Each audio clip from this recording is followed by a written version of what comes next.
este enfoque que vamos a abrir es un enfoque muy bonito que en donde se une, vamos a decir, un análisis entre las medicinas primitivas o ancestrales junto con las medicinas modernas o de alta tecnología. Este enfoque, me gustaría enfatizarlo, viene de Susan Weed, la cual es una autora bastante renombrada que trabaja sobre todo con medicina natural y con medicina antipatriarcal, porque sí, señor, sí, señora, eh, hasta en eso está metido, y evidentemente está metido el patriarcado, en cómo nos enfermamos, cómo nos curamos, cómo nos percibimos, cómo nos fisuramos o fragmentamos, y en muchos sentidos, en el proceso de curación, si antipatriarcal, conlleva una reeducación de nosotros como entes de poder que trascienden, ¿sí?, los límites de los cuerpos rotos que nos ha dejado, ¿sí?, el sistema. Básicamente, vamos a hablar de una separación de estas 7 medicinas, porque es más fácil verlo así. Sin embargo, no es que sean una cosa cada una, sino que cada una incluye un montón de prácticas sanadoras, métodos sanadores y enfoques de sanación, ¿sí? Aquí anda una bailarina de liberación uniéndose. Bienvenida, qué lindo estés acá. Y estos enfoques están bien chéveres. Susan Whit los separa de esta forma súper creativa, ¿sí? Y vamos a hablar de que los primeros enfoques que van a ser la medicina de la serenidad, la medicina de las historias, la medicina de la energía y la medicina del estilo de vida, son las medicinas típicas de prevención que tendríamos que aprender a utilizar si queremos tener un poquito más de autonomía, ¿sí?, en nuestra sanidad, en nuestra salud. Mientras que la medicina de las hierbas, la medicina farmacéutica y la medicina de alta tecnología o posmoderna, moderna y posmoderna, mmm, podríamos utilizarlas como en situaciones críticas o de peligro, pero aparte que pueden salvar vidas, también muchas veces dañan en general a la salud. Antes de proseguir, me encantaría enfatizarles que yo no tengo ningún grado médico, ¿sí? Que mi trabajo es como psicólogo, psicoterapeuta. Eh, entonces, el enfoque que le vamos a dar es un enfoque de apreciación, uno, cultural, dos, social y tres, autogestivo en temas de salud. Así que pues no, yo no puedo aquí contestar en un live como diagnosis médica ni nada por el estilo, pues porque para empezar soy ignorante en tal cosa. Pero en lo que yo sé, voy a compartir. Y desde ese lugar, ustedes pueden también compartirme y preguntar. Generalmente nosotros hacemos todo al revés, todo al revés, todo al revés. Y les voy a decir por qué. Cuando uno está muy fatigada, muy fatigado, trae jaqueca, trae dolor de cabeza, está resfriado, está resfriada, uno se imaginaría, bueno, ¿qué es lo que tengo que hacer para sentirme mejor, no? Y lo primerito que la mayoría de las personas fuimos educados a hacer es empastillarnos, ¿no? Entonces vamos a la gaveta en donde tenemos nuestros fármacos, si es que tenemos en la casa, y buscamos alguna aspirina, o bueno, no voy a andar dando publicidad, o no entiendo cómo funciona esto, pero básicamente vamos, ¿sí? Y buscamos la pastilla.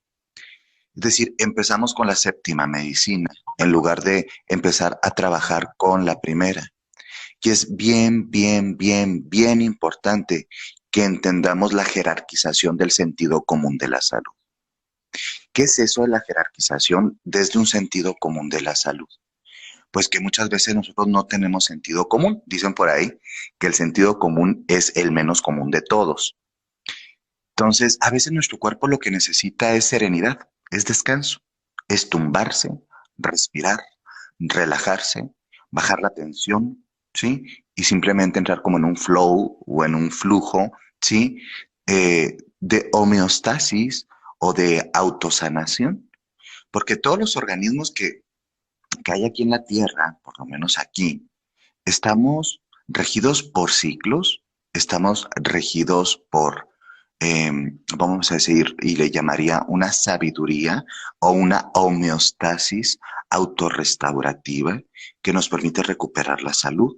Lo que pasa es que en un sistema en donde se nos vende todo, no es muy conveniente que las personas se enteren de esto, sepan de esto y hagan uso de esto. En algunas culturas y tradiciones, ya sea muy lejanas de México y también en el mismo México, la medicina ancestral indígena está llena de sabiduría y de prácticas medicinales profundamente útiles. A veces la medicina moderna o la medicina alópata descarta este tipo de prácticas porque les parecen primitivas o les parecen de gente ignorante.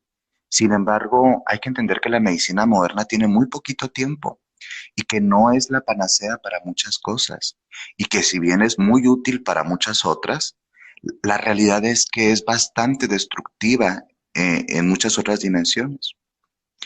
Nosotros estamos construidos básicamente, ¿sí?, por una multidimensionalidad del ser. Es decir, que no nomás nos enfermamos de un dedito, o que no nos enfermamos nomás de los ojos, o no solamente nos enfermamos por una infección. Nosotros nos enfermamos mm, a muchos niveles. El nivel más típico de enfermedad es el físico, porque es cuando nos enteramos, cuando hay una sintomatología que está dictando que algo no bueno está pasando en nuestro organismo. Por ejemplo, la fiebre. La fiebre generalmente la vemos como algo malo, pero gracias a que tenemos fiebre, tenemos la capacidad de darnos cuenta de que probablemente, o pues, lo más probable es que hay una infección en el organismo. Es decir, la fiebre funciona como una señal o una alerta para generar procesos activos para volver al equilibrio, a la homeostasis, a la sanación. Así entonces nosotros nos resfriamos, nos da fiebre, se te empieza a hacer agua la boca y sientes antojo, ¿sí? Antojo, una palabra interesante, sí, apetencia, ¿sí? De limoncito o de quizá un caldo de verduras y pareciera ser que el cuerpo te está hablando acerca de cómo llevarte a procesos medicinales sanadores. Hay como una sabiduría orgánica que pocas veces la escuchamos y muchas veces la ignoramos. Y en esa sabiduría orgánica es donde nos vamos a centrar para trabajar esto. ¿Por qué generar autonomía, autosuficiencia y liberación de un sistema que nos quiere tristes y enfermos?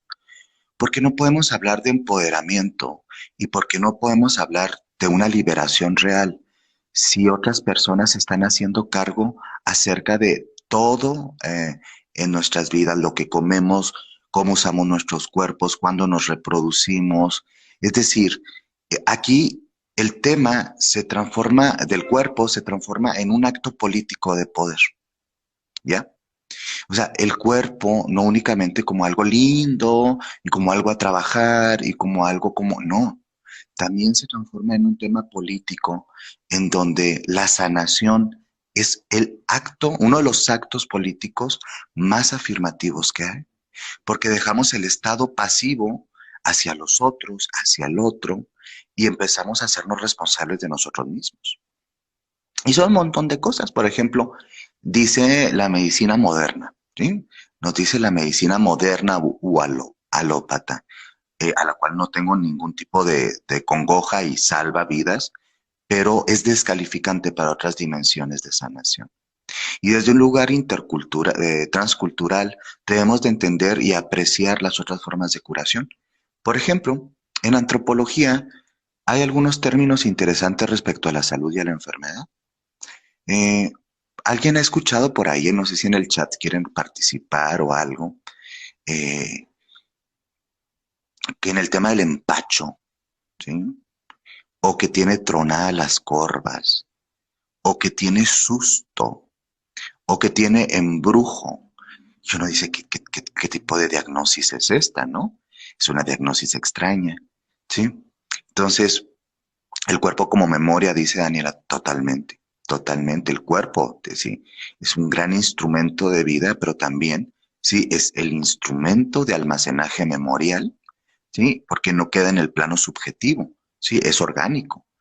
Y entonces en estas culturas te dicen, por ejemplo, como que el niño te está empachado, entonces si tú lo llevas a una clínica alópata, a un hospital convencional, lo más probable es que te digan que eso es una sandez y que el niño no tiene nada y se le dé un medicamento porque probablemente tiene parásitos o algo por el estilo.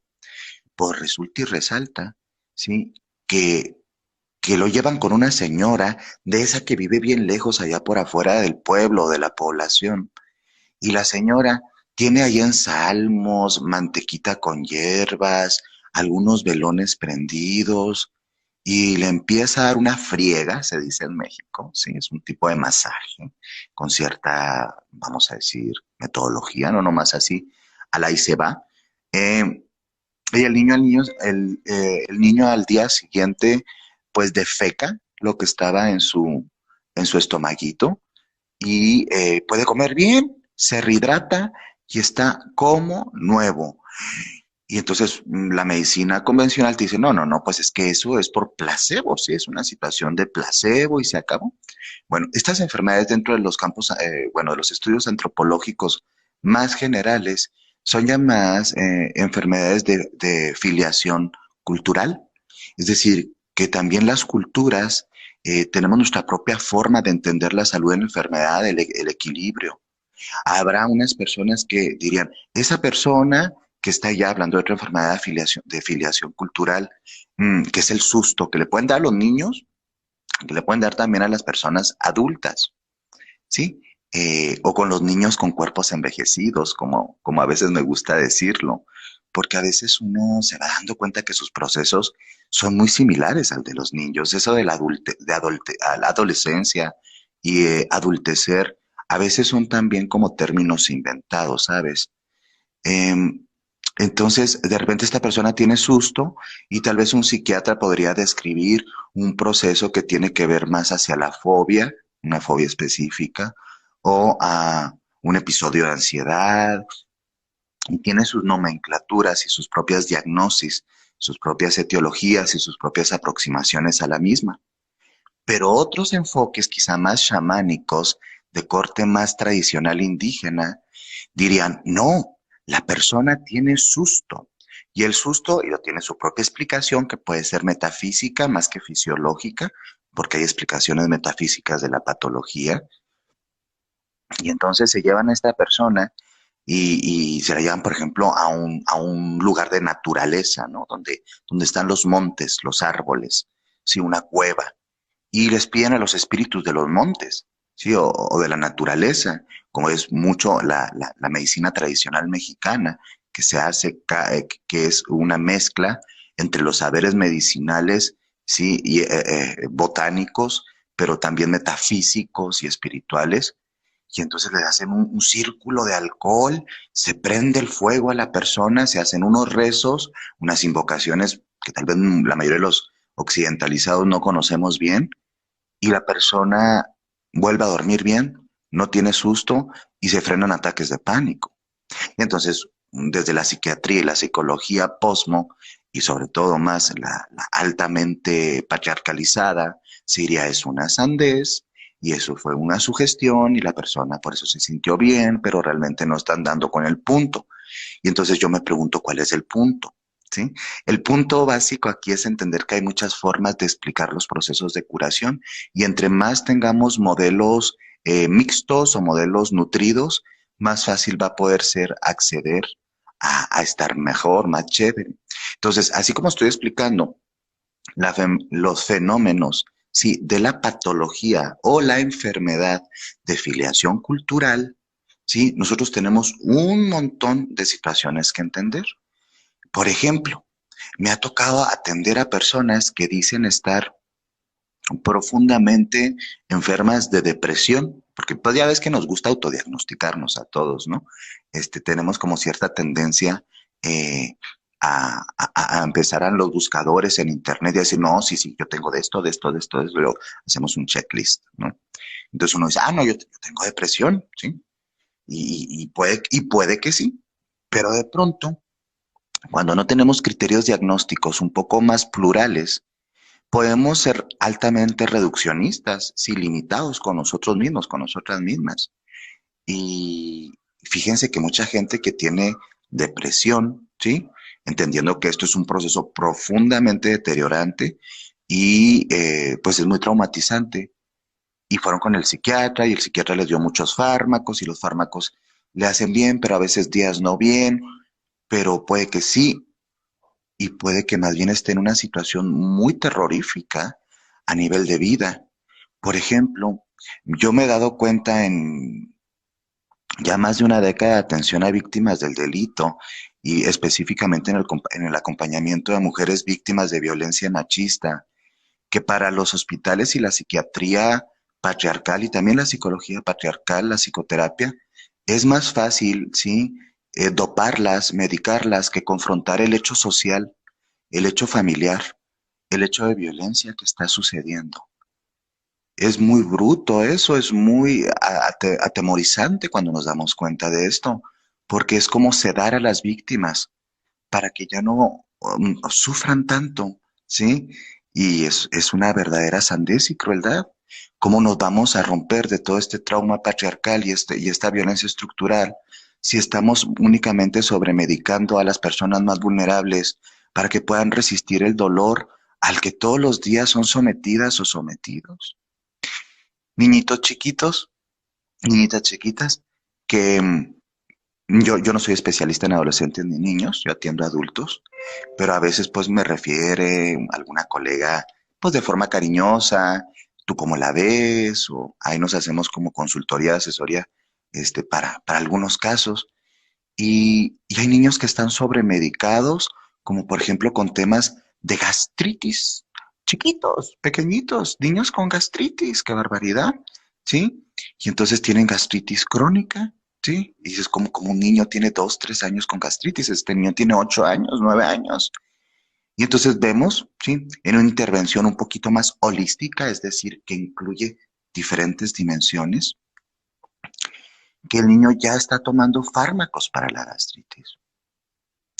Y eso no es correcto. O sea, se tiene que trabajar más bien, sí, temas, evidentemente analizar los estilos de vida del infante, de la familia y las circunstancias que está transitando.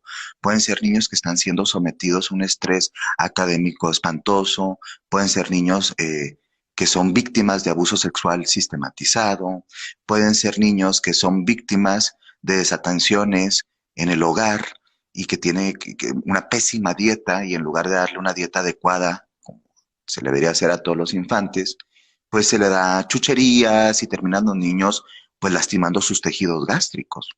Es decir, no todo diagnóstico necesariamente tiene los mismos procesos etiológicos o explicativos. Y entre más nos hagamos autónomos y entendamos diferentes dimensiones de la salud y enfermedad, es más fácil acceder a ella, ¿sí? Porque de por sí no es fácil acceder a ella porque tenemos un mundo que mayoritariamente ha hecho de la salud y de la enfermedad toda una industria profundamente lucrativa para tenernos enfermos y desconectados de nuestros propios cuerpos y procesos, ¿sí? Todavía yo me acuerdo cuando estaba chiquito, ¿sí? Que no fue hace tanto, este, que se hablaba de la menstruación como algo patológico, como algo que no estaba bien, como algo insano, como si la mujer esos días estuviera enferma. Y entonces el cuerpo de la mujer, pues era el receptáculo de enfermedades situacionales cada mes, ¿no? Cada tanto. Y entonces está enferma, ¿sí? Es más, tenemos formas de verbalizar a veces tan extrañas que dicen cosas o decimos cosas como, es que ella ya se alivió. Acá en México se usa, por ejemplo, eso de acá en México ya se alivió. ¿Alivio de qué? Cuando uno se pregunta, pues se refiere a que una mujer ha parido, a que una mujer ha tenido a un bebé, a una bebé, ¿sí? O a varios. Mm. Entonces uno se queda pensando, ¿cómo? ¿Cómo que se alivió? ¿De qué se alivió? Es decir, muchos de los procesos ginecológicos también están patologizados, ¿sí? La menstruación, sus olores, la sangre, sensaciones. Nos dice, por ejemplo, aquí a Aledaya, ¿sí? También nos predisponemos o escondemos detrás de una sintomatología creada. Claro, y de eso, de hecho, de eso, que padre que lo dices, tenemos que hablar. Y cuando tenemos que hablar de eso, yo quería primero poner un poquito en relieve estos temas, porque, pues para entender, ¿no? Aunque sea de embarradita, que ¿Qué tiene que ver con esto? Y ahora sí nos vamos a las 7 medicinas. Si tienen algún tipo de pregunta, comentario, pues ahí en el chat o las que quieran me dicen quiero cámara y con gusto nos saludamos por acá, ¿sí? Y si quieren también puro audio, vale. Bueno, pues Susan Weed la separa estas 7 medicinas en dos subgrupos. Los primeros medicinas van a hablar de todas aquellas que nos ayuden a mantener la salud y que nos permite recuperar la salud, sí, de una forma simple y segura, siempre y cuando no estemos muy agudos en nuestra sintomatología. Y la primera que voy a hablar, así de embarradita, a quien le interese más, me puede mandar un privadito y yo le hago llevar links en donde hay como más acerca de estos materiales. En la medicina de serenidad, básicamente es la forma más fácil de curarnos. Es básicamente dejar que la madre naturaleza haga lo que tiene que hacer. Es para enfermedades menores, evidentemente, y requiere de nosotros algo muy difícil en este tiempo, que es quedarse quieto, porque parece que sentimos culpa de quedarnos quietos. Siempre tenemos que estar haciendo algo, produciendo, trabajando, estudiando, ayudando, aportando, cuidando, y sobre todo para las mujeres. Las mujeres en nuestra cultura eh, parece que no tienen el derecho a descansar, ¿eh? Hay una doble, triple jornada acumulada, invisible, pero que existe. No es extraño que muchas mujeres vivan aquejadas de enfermedades tan destructivas, ¿sí? Y a veces tan síntomas tan marcados porque no tienen el derecho al descanso. Hay un esclavismo hacia las mujeres bien fuerte, claro, también a los varones, pero el tema de las mujeres es que generalmente obedecen a una doble o triple jornada, cosa que los hombres no tanto, ¿verdad? Entonces, mm, no me refiero a que nada más así cuando me resfrío y me quedo acostadito y espero que se haga el proceso de sanación, no. A veces son cosas tan complejas como la serenidad, sereno, una palabra muy bonita, es quedarte quieto y en silencio. Dice la doctora Clarisa Pinkola Estés, cuando te sientas muy perdida, recuerda que lo único que tienes que hacer, ¿sí? Es quedarte sin mover, inmóvil, para que el espíritu te encuentre, ¿sí? Es algo muy lindo. A veces necesitamos descansar, dormir, dejar de ver cosas, dejar los dispositivos, sobre todo cuando estamos ahora con ciertas redes de alta adicción, ¿no? Como, bueno, no sé si esta lo sea, creo que sí, pero por ejemplo TikTok, ¿no? Así que están haciendo el scroll, scroll, scroll. La mente nunca descansa, nunca descansa, está sobreestimulada, sobreestimulada de estereotipos, de contenidos, de deseos, de cómo deberían de ser los cuerpos, de qué feliz es la gente, de por qué ellos tienen una vacación en un yate y yo no, porque esa mujer es tan delgada o tiene ese hombre tantos músculos y entonces todo eso rompe la serenidad. Por eso las generaciones más jovencitas que estamos atendiendo en temas de salud mental están tan afectadas con expectativas muy reales y todo el tiempo, porque antes era, lo voy a hacer una película en la televisión, ahí por ahí, ahora todo el tiempo, ¿no? Entonces, la medicina de la serenidad es la primera. Siempre que te sientas un poco perdida, un poco cansada, un poco desconectada de tus procesos homeostáticos, a veces lo único que tienes que hacer es desconectar el teléfono, apagar todo, dejar de escuchar televisión, malas noticias, y no se trata de negacionismos, y descansar, dormir, recostarte. Hay gente que no sabe hacerlo. Entre más controladora seas, ¿no? O controlador seamos, va a ser más difícil entrar en la medicina de la serenidad. Pero hay que entender que la medicina de la serenidad es la puerta que abre la casa hacia la sanación. Es la puerta del templo a la sanación. Después viene, ¿sí? Esta es así a grosso modo. Oigan, infórmenme aquí quien pueda en el chat si a la hora se corta solito esto o nos podemos colgar más de tiempo, porque yo nunca he usado esta modalidad. En la medicina de las historias o la medicina de la historia es algo bien, bien, bien importante, porque tiene que ver con las narrativas, tiene que ver con ¿Qué historias nos contamos acerca de nosotros mismos, de nuestro mundo, ¿sí? De la realidad, de nuestra familia, de nuestro cuerpo?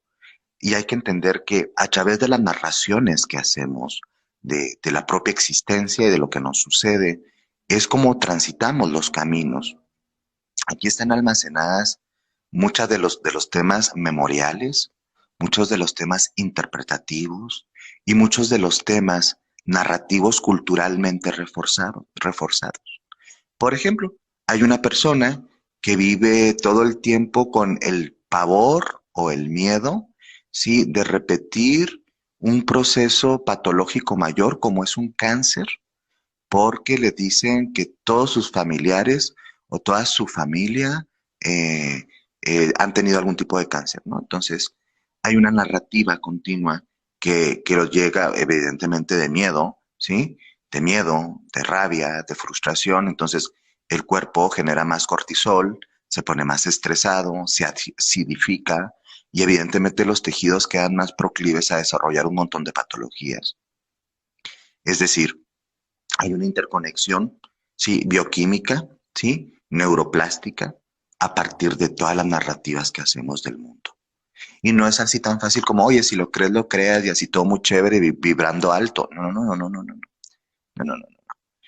Es un hecho neurocientífico que a través de las interpretaciones que hacemos del mundo se generan grupos, o vamos a imaginar como carreteras neuronales que tienen funciones diferentes y que a través de estas carreteras, ¿sí? Se feedbackean o se retroalimentan procesos bioquímicos complejos que nosotros llamamos emociones, porque las emociones no son cositas aisladas, así como, ay, una emoción va pasando por ahí en mi cabecita. No, no, no, no, no, no. Las emociones son procesos bioquímicos que atraviesan el cuerpo. Entonces, imagínate eh, qué barbaridad de no saber cuál es la medicina de mis historias o el veneno de mis historias. ¿Qué cosas me estoy narrando? El mundo no se levanta, se prende el despertador, tic, tic, tic, tic, tic, tic, tic, y uno dice, ah, qué carajo, qué flojera, qué cagante el mundo, qué jodido todo, qué horrible la guerra, qué infame mi vecino. Ya empezaste en los primeros minutitos de estar vivo. Bueno, siempre he estado vivo, despierto en el mundo de la tercera dimensión, hacer secreciones bioquímicas.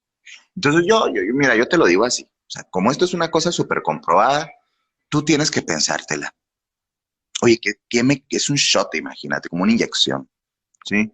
De los primeros minutos de tu mañana. ¿Qué historias te vas a contar esta mañana para sufrir? ¿Qué venenos, sí? Endógenos, porque yo los produzco, ¿sí? Están aquí dentro. Vienen frustración, enojo, envidia, calamidad, fastidio, rabia. Por eso es muy importante tratarse de hacer una historia del mundo que nos dignifica. No se trata de ser esta positividad tóxica. Ay, no, sal adelante, todo está. No, no, no, no, no, no. No se trata de eso, porque eso hace mucho daño. A largo plazo hace mucho más daño. No se trata de eso, se trata de adquirir el, el- la capacidad de ver con sabiduría, ¿sí? Lo que estamos transitando y entrar en prácticas lúcidas que nos permitan ser conscientes de las historias que nos estamos contando. Sí, la gente nos lastimó, nos abusó quizá, el sistema, circunstancias, exparejas, familia, pero no podemos estar eternamente inyectándonos todavía más veneno del que ya lo hicieron, ¿sabes? Entonces, acá me dice bailarina de liberación que sí se corta, gracias. Y Dani dice, pues nos abrimos otro. Mira qué lista, tienes razón, ¿sí? Entonces, es bien importante que te plantees qué me estoy narrando, ¿sabes? Es muy duro. Y yo mismo, o sea, me digo, a ver, ¿qué narrativas traigo este día? El tema de la pandemia, la desesperanza, problemas ecológicos, bélicos. Mm, tenemos que aprender a poner los ojos en la esperanza. Aquí en la medicina de las historias son las narrativas personales, son las cosmogonías, la forma en la que yo veo el cosmos y el entendimiento del mismo también. Me permite tener a veces más resiliencia o menos resiliencia. Y dices, que hay gente que utiliza el rezo, el canto, la devoción, y a través de una historia, mito religiosa, se permite poner en un estado bioquímico mucho mejor, ¿sí? Los estudios de neuroimagen, quizá, ¿cómo te diré?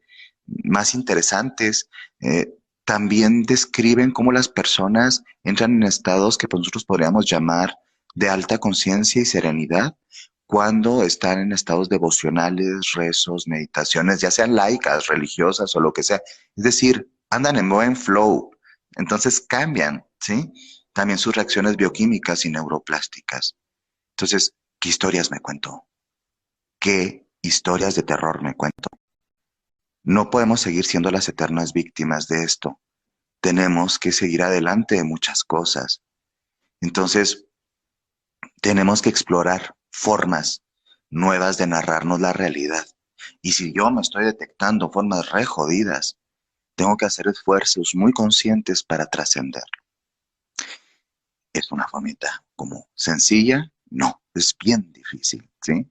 Existe la terapia cognitivo-conductual, los procesos de interpretación del psicoanálisis, de la psicología profunda, trabajos con programación, trabajos, es que es un mundo, ¿sí? Hay gente que, por ejemplo, a través de la medicina de las historias, que me gustan mucho los cuentos, utiliza las metáforas míticas para entender procesos profundos de su humanidad. A quien le interese más de esto puede buscar por ahí en las redes, la pestaña del lobo, una conferencia que di hace muchos años que habla sobre la narrativa. Luego viene la medicina de la energía, que es ahorita decimos, ay, es que yo creo en las energías, o yo creo en los cristales y en las energías. Y se oye chévere, se oye bonito, pero de pronto es ingenuo, ¿no? No, se refiere a que durante muchos milenios y mucho antes que la medicina fuera médicamente lo que es actualmente, la mayoría de las culturas tenía una visión del mundo en donde había un prana, ¿sí? Para algunas culturas, un kundalini, un chi, un ki, un campo electromagnético, un campo cuántico, el campo simplemente, sí, que existe y rodea y permea, sí, toda la existencia. Y nosotros, pues, somos parte de eso, ¿no? En las medicinas de la energía, la mayoría son de tipo bioenergético y en esta época se entienden como alternativas, que no deberían ser llamadas alternativas, son en su mayoría medicinas ancestrales, ¿sí? O medicinas antiguas.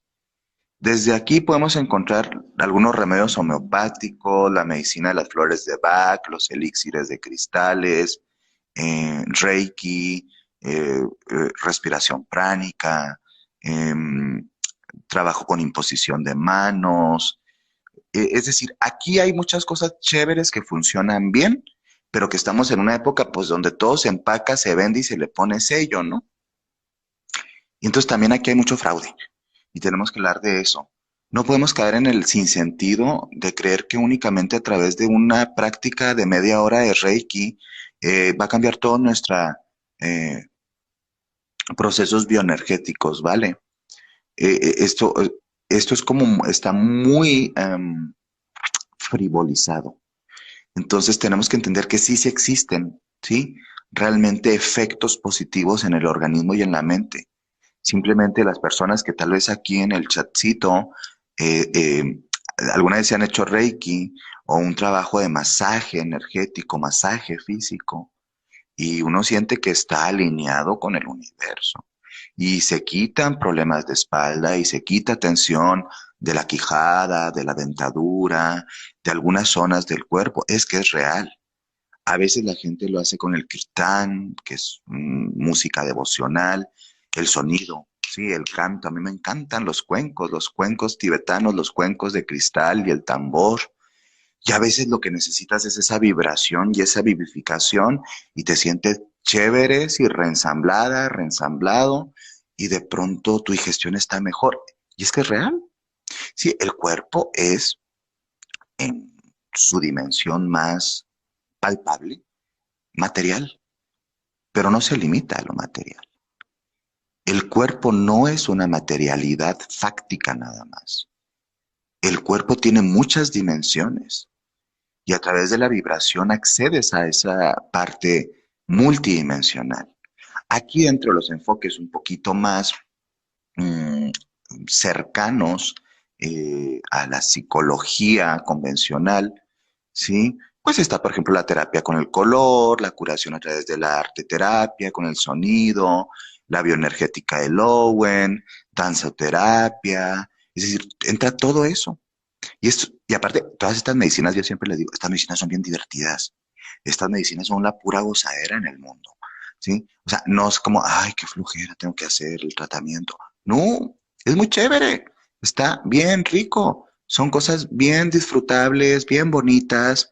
Y pues muchas de las medicinas, o más bien de los planteamientos médicos modernos, nos dicen, "Mm, eso es puro placebo y son puras pavadas de neo hippies o cosas por el estilo.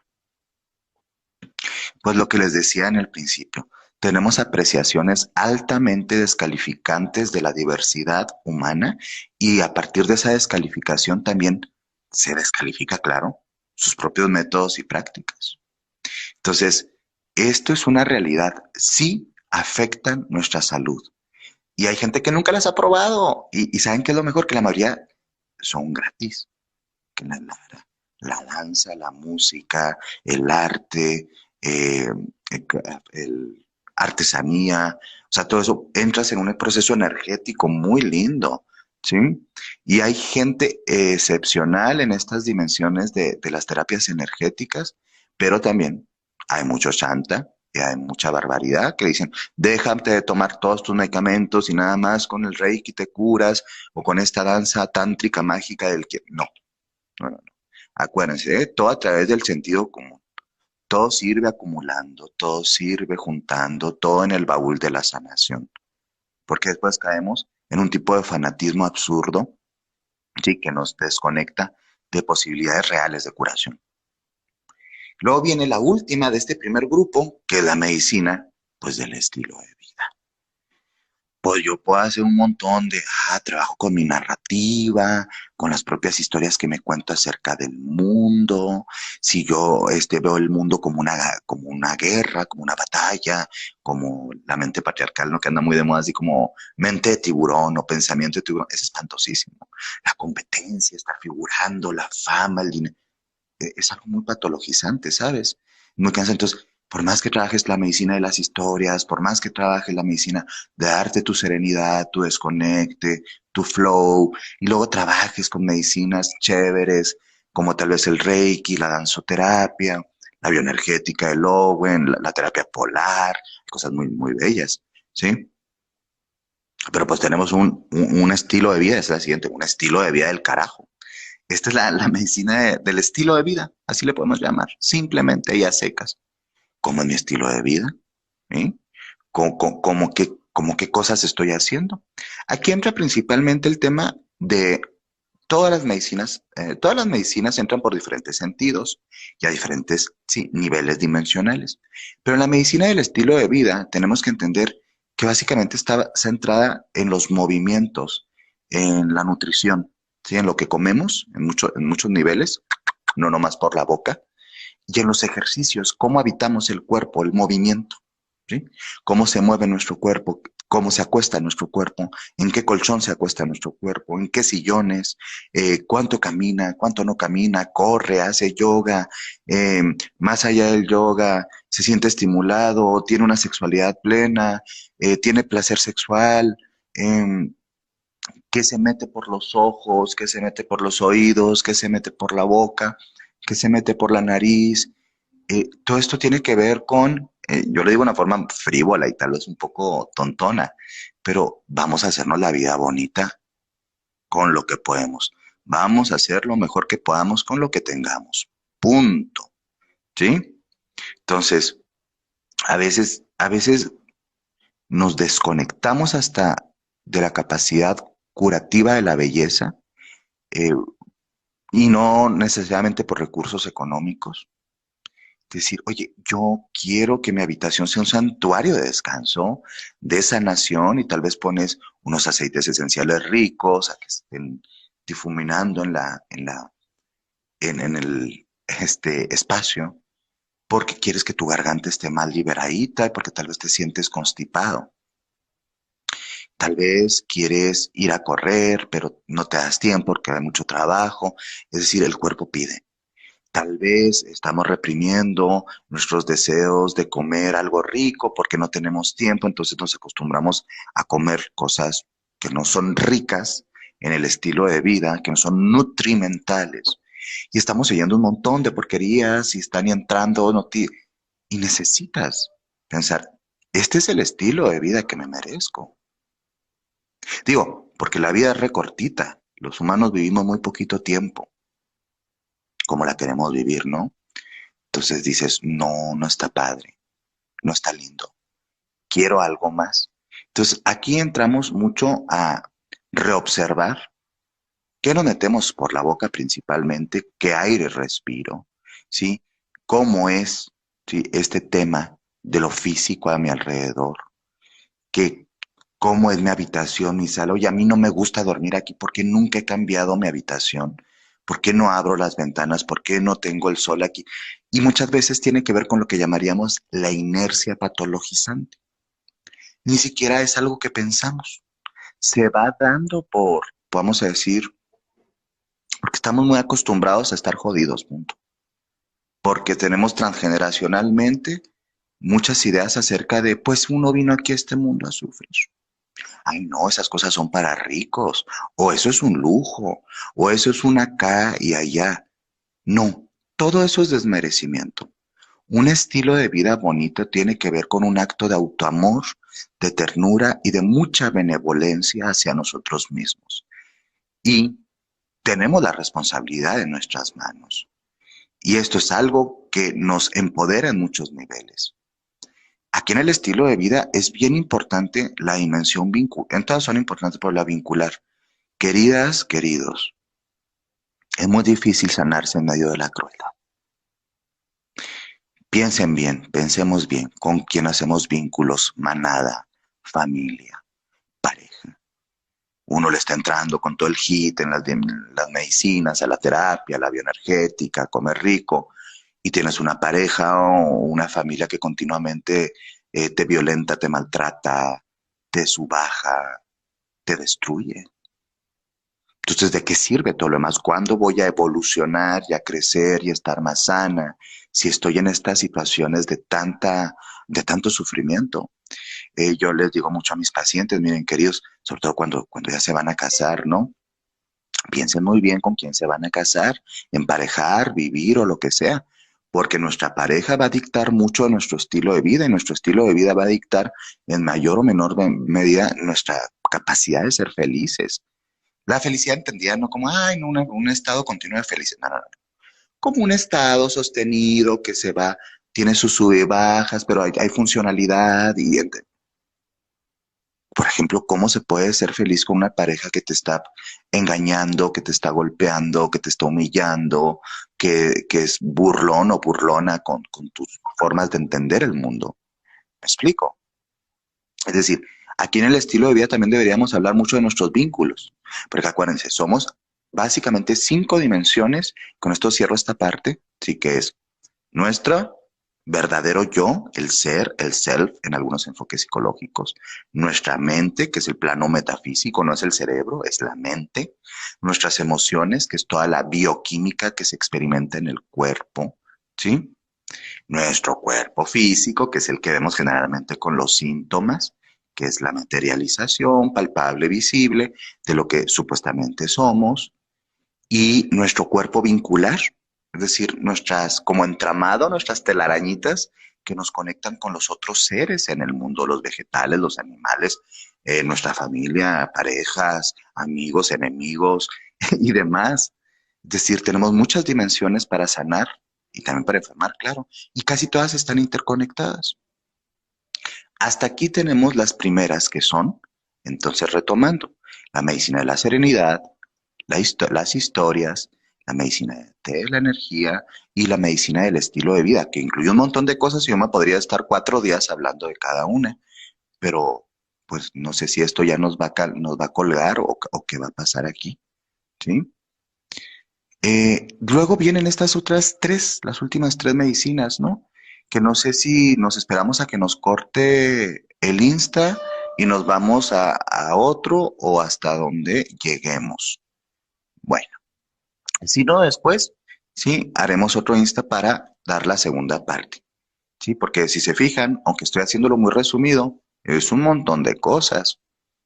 En las siguientes, que es la medicina de alta tecnología, la medicina farmacéutica moderna y la medicina herbolaria o las hierbas, tenemos que entender que estas tres eh, medicinas y todo lo que incluye de ellas nos ponen ciertos riesgos, pero generalmente son las que se utilizan cuando ya hemos deteriorado o se está más lastimada nuestra salud.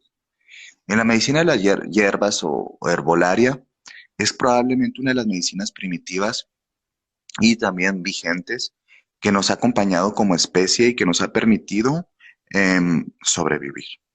La creación del pan, de las cebadas, del vino, de medicamentos, de sustratos, de pociones, de elixires, de cremas, de conservación de alimentos. Bueno, aquí está todo, ¿sí? Y aquí me puedo ir, no 4 días, 4 años a hablar de esto y yo no soy quien para intentar hacer tal cosa. Básicamente, muchas personas en lugar de empezar a trabajar con hierbas se van directamente a los fármacos, ¿sí? Y esto es un poco peligroso a veces porque acostumbramos a nuestro cuerpo, sobre todo en esta época que estamos viviendo, voy a hablar de los antibióticos. Y muchas veces hay plantas con propiedades antibióticas que son bastante adecuadas, ¿sí? Para atender un montón de cosas, ¿sí? Yo no voy ahorita a dar como una lista de, del herbolario mexicano o del herbolario, no, o sea, no es la intención.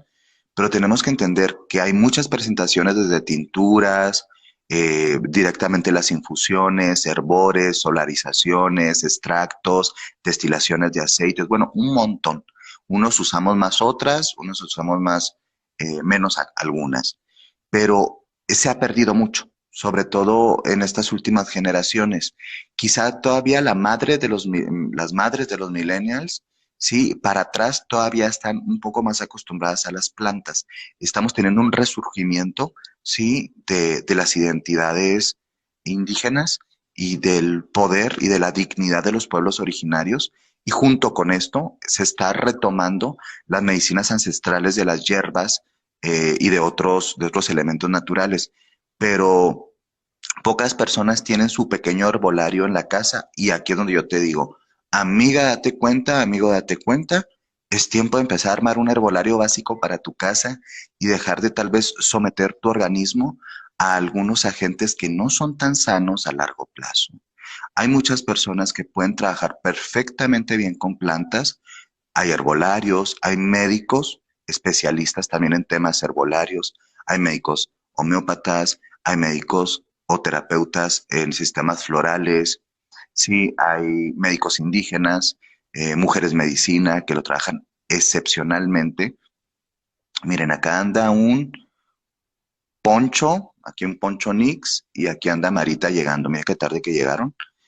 Entonces, aquí es bien importante reapropiarnos de no únicamente de la mística y en este rollito pretencioso de la medicina de las hierbas o la herbolaria, no, sino como una posibilidad real de acceder a la salud y sobre todo a los temas de prevención. A veces podemos tener nuestras tinturas, tener un armario con las plantas básicas para el estómago, pueden ser de cosas tan sencillas como infusiones de té de manzanilla o té de manzanilla azul, infusión de manzanilla azul, para personas que tienen pequeños, sí, inflamaciones gástricas. Sí, pueden ser cosas tan fuertes, a veces como el ajenjo, para poder hacerlo de muy de vez en cuando y con dosis adecuadas, ¿sí? para poder limpiar temas hepáticos. Hay gente que con agua de rosas se ayuda, sí, a limpiar temas de acné. Hay gente que, y así hay un montón, pero nos hemos desconectado de estas prácticas ancestrales que siempre han estado con nosotros y nos acompañan, ¿sí? Hay gente que incluso tiene perfectamente el uso medicinal de la marihuana, mientras, uy, no, un montón de gente que tiene un tabú con aquello. Se pueden meter psicofármacos que no tienen ni idea qué es lo que tienen, pero como son legales, pues no hay un tabú. Pero a veces cuando la gente habla de hacerse un té con tintura, ¿sí? De marihuana, bueno, es un tabú y es una criminalización, ¿sí? De temas autogestivos en temas de salud, ¿sí? Entonces, la medicina de las hierbas, punto es bien importante. Se tienen que cuidar las formas y las dosis porque también matan. Así como sanan, también matan. Hay plantas que matan. No todo lo que es natural no te va a pasar nada.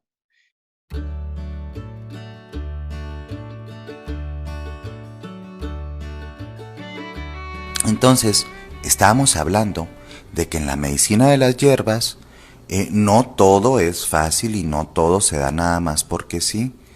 Eh, A veces pequeñas dosis de ciertas sustancias herbales, de ciertas plantas, pueden matar a una persona o afectarla. Entonces, también es bien importante tener un conocimiento directamente de las personas practicantes de herbolaria para no meterse en riesgos, ¿sí? Y no someterse o someter a otras personas a accidentes.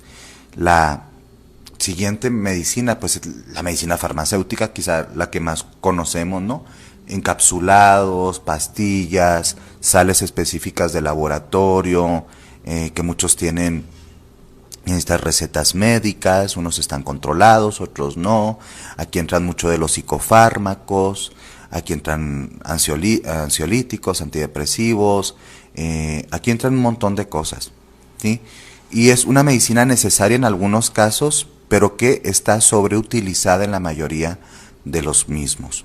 La mayoría de la gente se sobremedica o hemos sido sobremedicados. Es como esa época por ahí entre la transición de los 80s y 90s, en donde se decía que prácticamente todos los niños tenían déficit de atención con hiperactividad y se dieron paquetes, por así decirlo, a diestra y siniestra de psicofármacos. Sí, psicofármacos infantiles, pero finalmente psicofármacos. Y ahora entendemos que era pues un tema también muy de coyuntura contextual, ¿sí? Cultural, de padres trabajadores, de mamás ausentes por situación de trabajo, de niños pues que estaban transicionando pues a muchas situaciones muy retantes, ¿no? Finalmente, entender que aquí sí es bien importante como no buscar la automedicación, tener un conocimiento básico para qué sirven las cosas, pero siempre buscar como que sea en una situación de cuidado. Aquí en la farmacéutica moderna también entra algo muy chévere que podemos hacer un uso para el sostenimiento de nuestra salud y vitalidad, que es el trabajo con suplementos vitamínicos o minerales que la industria farmacéutica tiene ahí y que podemos utilizar y que muchas veces previenen y ayudan a que las personas se sanen, ¿sí? O sanemos de algunas situaciones. Y la última medicina, la medicina de entrar y quebrar. La medicina de alta tecnología, que es impresionante, es muy útil, es muy atractiva, pero es muy peligrosa. Y aquí básicamente es romper las barreras del cuerpo físico, hendir una parte, un instrumento y romper y entrar, ¿sí? Aquí muchas de las cirugías podrían ser, y hablamos de muchas, podrían ser prevenibles si tuviéramos una salud y unos procesos de autocuidado más concienzudos, mejor trabajados. Aquí es bien importante que sobre todo cuando nos encontramos hacia la posibilidad de una cirugía, todas las personas, todas, absolutamente todas las personas, entramos en una situación de miedo y a veces incluso de pánico. Entonces la medicina de alta tecnología, los escáneres, las operaciones de última tecnología, es básicamente abrir el cuerpo y aunque es algo, una maravilla tecnológica y salva vidas, la mayoría deberíamos o intentar no llegar a esos niveles. Muchas cirugías son prevenibles, muchas cirugías no hay muchos temas de violencia en esta industria, ¿no? Por ejemplo, llegan mujeres a mi consultorio donde un ginecólogo les dice cosas como que por qué no tienen hijos, ¿no? Y muchas mujeres no quieren tener hijos y se acabó. No tendría que ser una explicación más compleja que eso, ¿no? Y les dicen que tienen cierta edad y que tengan un hijo y que tengan un hijo y que si no tienen un hijo que se saquen el útero sin encontrar nada, ¿eh? Y es una frase típica que escucho un montón en el consultorio y dicen cosas como útero que no da hijos, útero que da problemas, o matriz que no da hijos, matriz que da problemas. Es decir, hay visiones muy anormales, ¿sí? Y muy desconectadas de la ginecología, ¿sí? Que hablan, por ejemplo, de cirugías innecesarias. Hay muchas mujeres que no necesitan las cirugías para poder, ¿sí?, tener a sus hijos e hijas. Y son sometidas a cirugías innecesariamente, porque se cobran más, porque son más caras, porque tienen que ser en contextos hospitalarios. Hay en algunos países donde no te permiten tener a tus hijos en tu casa, es un delito. Es decir, a la gente se le va quitando la capacidad de accionar su propio proceso de salud y enfermedad, y eso es resguardado por el Estado. O sea, aquí el tema de las cirugías es bien interesante. Yo me pregunto, ¿por qué no empezamos a hablar también de muchos temas, no únicamente ginecológicos? Hay personas que ya no van a salir de procesos de cáncer, que el cáncer ha avanzado mucho y que tienen que ayudar a ser preparados a vivir mejor lo que quede o lo menos peor, ¿sí? Y le siguen arrancando pedazos de su cuerpo porque la factura de gastos se infla y los seguros lo cubren. Y se somete a las personas a sufrimientos espantosos, ¿sí? Cuando ya no es necesario que les estén arrancando pedazos de su cuerpo. Cuando lo único necesario es que se les administre humanitariamente un fármaco que les permita no sentir tanto dolor y ser preparados emocional y espiritualmente para transformarse. Punto. Ay, no, pero así es, qué chiste, pues qué chiste, eso no factura. ¿Me explico? Es decir, hay muchos temas con la medicina de alta tecnología y sobre todo la medicina hospitalaria de contexto hospitalario que se parece más, y es más, una industria, ¿sí?, que un trabajo de sanadores o sanadoras. Sí que, y no estoy culpando a los médicos per se o a las médicas. No. Es todo un sistema, ¿sí?, en donde todos estamos ahí oprimidos. Entonces, estas tres últimas medicinas, sí, son para cuando ya estamos un poquito más agudizados. Algunos tal vez ya hemos tenido las 7 medicinas sin darnos cuenta, con sus diferentes como formas de vivirlas. Miran, dice aquí Daniela, Clarisa Pincola dice que debemos aprender a tener compasión por los moribundos. Claro, es más fácil alargar la vida de personas sufrientes, porque eso es lo que está pasando, que tener un modelo natural de acompañamiento como hacia la muerte y hacia la transformación. Totalmente, pero porque también, Dani, este es un proceso de mucha explotación, porque una enfermedad de estas mayores y de alta, que necesitan alta tecnología, hospitalización, deja en la bancarrota emocional y económica a las familias. Y la gente ya no tiene curación. O sea, tenemos que aprender también a aceptar que en algún momento la muerte es la curación. En muchos países, en la mayoría de los países, la eutanasia no está legalizada, de hecho está criminalizada. Y esto es una forma también de desposeernos de nuestros derechos, ¿sí?, para poder elegir cómo gestionar nuestra muerte y nuestra vida. Y hay libros preciosos como Clarisa Pinkola Estés o Cerca del hueso, de la doctora Bolen, o La mariposa de Elizabeth Kubler-Ross. Toda la obra de Elizabeth Kubler-Ross es preciosa. Y tenemos que empezar a sensibilizarnos a esta realidad. A veces la curación es la muerte. La bendita muerte nos viene a liberar. Y no queremos irnos a pedazos a veces. Y desde la indignidad, y desde el traumatismo, y desde una familia destrozada. Saber vivir también es saber morir. No sabemos, porque no se nos ha educado. Pero estamos tratando de aprender otra vez algo que fue olvidado y que ha sido negado y que está escondido. ¿Sí? Entonces el enfoque de las 7 medicinas busca mayoritariamente eso, ¿sí? Como tener, para empezar, como un vislumbre de que la salud es mucho más compleja de lo que está dentro de un hospital, ¿sí? Que tiene muchas dimensiones, que es vincular, que es relacionar, que es neuroquímica, que es bioquímica, que es emocional, ¿sí?